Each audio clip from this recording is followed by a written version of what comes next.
Lévitique 7. Voici la loi concernant le sacrifice de réparation. C'est une chose très sainte. On égorgera la victime du sacrifice de réparation au même endroit que l'Holocauste, et l'on aspergera de son sang tous les côtés de l'autel. On en offrira toutes les parties grasses, c'est-à-dire la queue, la graisse qui recouvre les entrailles, les deux rognons, la graisse qui les enveloppe, et celle qui couvre le dos, ainsi que le dessus du foie qu'on enlèvera avec les rognons. Le prêtre les brûlera sur l'autel. C'est un sacrifice de réparation consumé par le feu pour l'Éternel. Tout homme faisant partie des prêtres pourra en manger.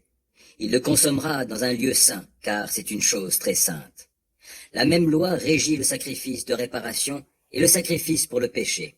La viande de la victime revient au prêtre qui fait l'expiation. Quand un prêtre offre l'holocauste d'une personne, la peau de la victime qui l'a offerte lui revient. Toute offrande cuite au four dans une marmite ou une poêle reviendra au prêtre qui l'a offerte. Par contre, toute autre offrande, pétrie à l'huile ou sans huile, appartiendra à tous les descendants d'Aaron, sans distinction. Voici la loi concernant le sacrifice de communion que l'on offre à l'Éternel. Si l'on offre comme expression de sa reconnaissance, on offrira avec ce sacrifice de reconnaissance des gâteaux sans levain, pétris à l'huile, et des galettes sans levain arrosées d'huile, ainsi que des gâteaux faits de fleurs de farine pétris à l'huile.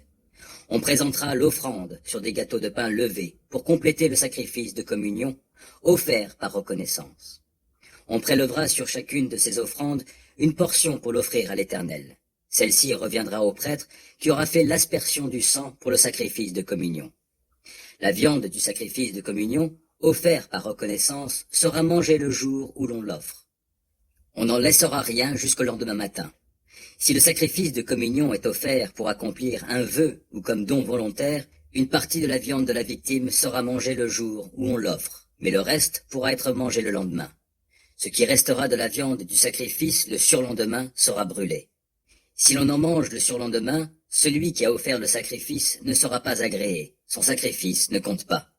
Car cette viande est devenue impure, et celui qui en mange se rend coupable d'une faute. Si la viande est entrée en contact avec une personne ou un objet rituellement impur, on ne la mangera pas, il faudra la brûler. Toute personne rituellement pure pourra manger de la viande du sacrifice de communion.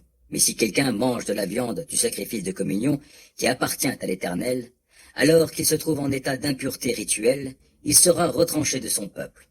De même, si quelqu'un mange de la viande du sacrifice de communion qui appartient à l'Éternel, après avoir touché quoi que ce soit de rituellement impur, impureté d'homme, animal impur ou quelque autre impureté abominable, il sera retranché de son peuple. L'Éternel parla à Moïse en ces termes. Dis aux Israélites, vous ne mangerez pas de graisse de bœuf, de mouton ni de chèvre. La graisse d'une bête crevée ou déchiquetée par un fauve pourra servir à d'autres usages, mais vous ne devez pas en manger. En effet, celui qui mange de la graisse des animaux qu'on offre à l'Éternel en la consumant par le feu sera retranché de son peuple. Nulle part où vous habiterez, vous ne consommerez de sang, que ce soit celui d'un oiseau ou d'un quadrupède. Si une personne consomme du sang, quel qu'il soit, elle sera retranchée de son peuple. L'Éternel parla à Moïse en ces termes.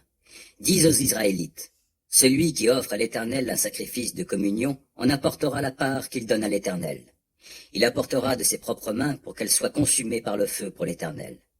Il apportera la graisse avec la poitrine de l'animal, et il fera avec la poitrine le geste de présentation devant l'Éternel. Le prêtre brûlera la graisse sur l'autel. Quant à la poitrine, elle reviendra à Aaron et à ses fils. Vous donnerez aussi comme offrande au prêtre le gigot droit de vos sacrifices de communion. Celui des fils d'Aaron, qui offrira le sang et les parties grasses des sacrifices de communion, aura ainsi comme part le gigot droit. Car je reçois des Israélites la poitrine pour laquelle on fait le geste de présentation et le gigot que l'on prélève sur les sacrifices de communion, et je les donne au prêtre Aaron et à ses descendants. C'est une prescription qui restera en vigueur à perpétuité pour les Israélites. C'est la part qui revient à Aaron et à ses descendants sur les sacrifices consumés par le feu qui appartiennent à l'Éternel, à partir du jour où ils seront installés dans leur fonction de prêtre pour l'Éternel. C'est là ce que l'Éternel ordonna aux Israélites de donner aux prêtres à partir du jour où ceux-ci reçoivent l'onction. C'est une règle en vigueur à perpétuité pour toutes les générations. Telles sont les lois concernant l'Holocauste, l'offrande, le sacrifice pour le péché, le sacrifice de réparation, celui qu'on offre à l'occasion d'une investiture, et le sacrifice de communion. L'Éternel les a donnés à Moïse, au mont Sinaï, le jour où il commanda aux Israélites de lui offrir leurs sacrifices et leurs offrandes dans le désert du Sinaï.